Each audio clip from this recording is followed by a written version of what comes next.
everyone, it's Gina. I'm making chimichurri sauce today. You may have read about it in magazines or seen it on menus. It's this great green sauce out of Argentina for meat. And I'm going to show you how to make it today. It's very simple.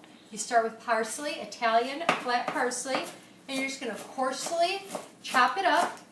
You're going to want to use a food processor. Resist the urge. You do not want to put this in a food processor. So you've got to chop it up. I first came across chimichurri a few years back in San Diego. A friend of mine introduced it to me, and she knows a fellow from Argentina, and he refuses to give his recipe. So luckily, there is a local farmer's market, and another gentleman there was selling it, and it was really, really good. And we bought it, and we brought it home, and we reverse engineered it, and this is what we came up with. So we did the flat parsley. Now we're going to do cilantro. And as usual, don't even worry about what I'm doing here as far as ingredients and how much. GinaAtHome.com, we will give you the entire recipe, okay? So just sit back and watch. As I said before, you're going to want to use a food processor. You're going to think, I'm just going to throw it all in a food processor. It ruins the texture of it, kind of throws off the taste of it, so please don't. Just chop. We have parsley, we have cilantro. I like the big measuring cups that you can see through. We're going to put red wine. I don't care. Red wine vinegar. I don't care if it's expensive, it's inexpensive, homemade red wine vinegar. Sea salt. You may know how I feel about sea salt by now. Crushed red pepper.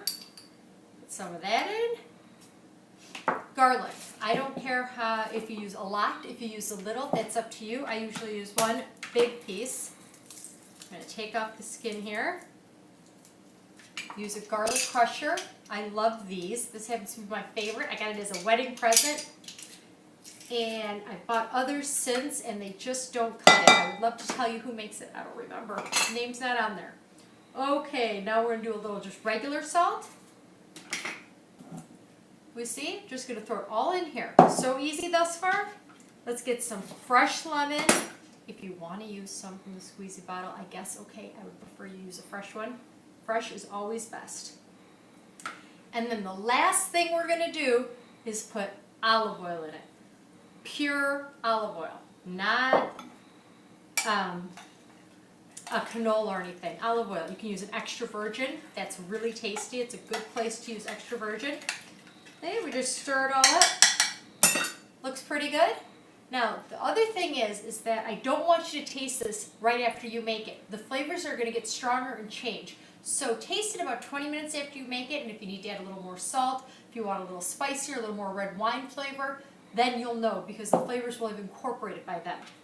We're going to take a mason jar. Love the mason jar. Everybody loves the mason jar. We're going to store this in here, and we're going to refrigerate it.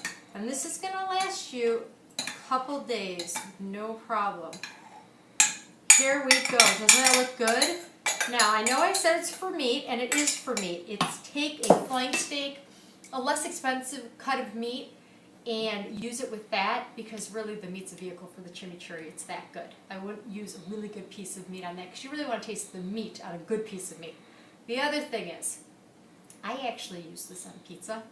I know, doesn't sound right. It was so, so good. I love spreads. I love dippies.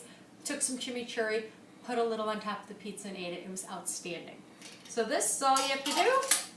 You have some chimichurri, put a date on it so you know when you made it, and put it in the refrigerator. And here, fresh chimichurri sauce. Thanks for watching.